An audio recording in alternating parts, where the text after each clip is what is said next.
Today is the 4th of July. However, I've chosen the readings for the Tuesday of the 13th week in Ordinary Time for my reflection.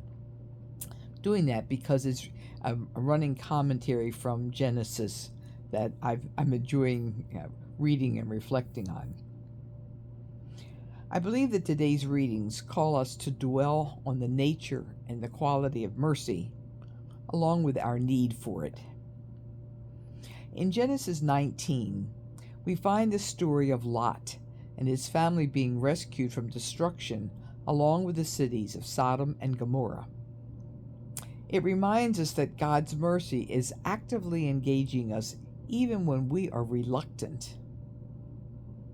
After admonishing Lot to leave, we are told that when Lot hesitated, the angels went so far as to take Lot by the hands to lead him and his family out of harm's way.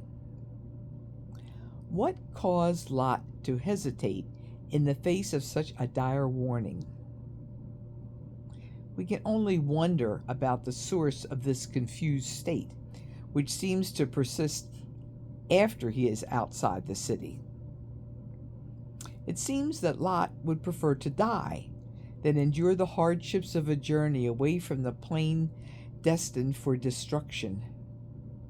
And yet, the angels here accommodate his request.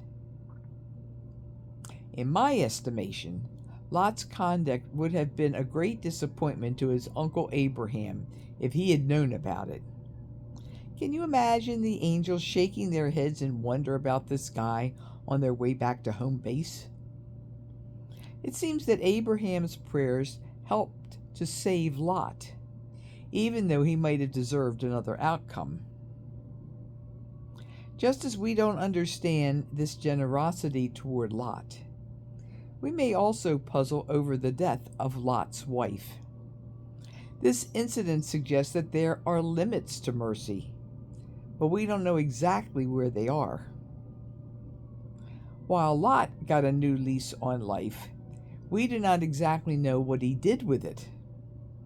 It would be nice to know that he accomplished some great work, but that may not be the case.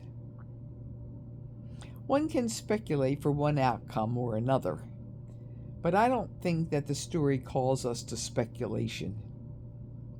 The story shows us that God is rich in mercy, even toward people like Lot and his family, who may not have had much going for them in terms of deserving to be rescued. That mercy may also come from the prayers of others, revealing that we may be less independent than we think. Shouldn't this motivate us to be grateful for the prayers of others and to be generous with our own prayers? And then there's today's gospel from Matthew 8. It presents another lesson about mercy, this time involving those who really want to be saved. While poor Lot's senses may have been dulled from his environment, the disciples who were with Jesus had a clear and urgent sense of their need. Could it be that when we spend time with Jesus, we are awakened to our need for mercy? And when we ask Him, He gives us what we need? Afterwards, the disciples still had to process this miracle and to figure out what to do with their second chance, their new lease on life. They chose to be in awe of Jesus and to follow Him. A good example, I think. And so my prayer today is, Lord, please help us to spend time close to You. Awaken our sensibilities, which may be dulled by sinful dimensions of our own environment that keep us from seeing our need for mercy.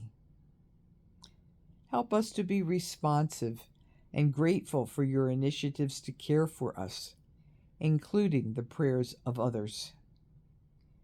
Give us faith to pray earnestly for others, so that we may share the joy of participating in Your generous mercy. Thanks be to God. Amen.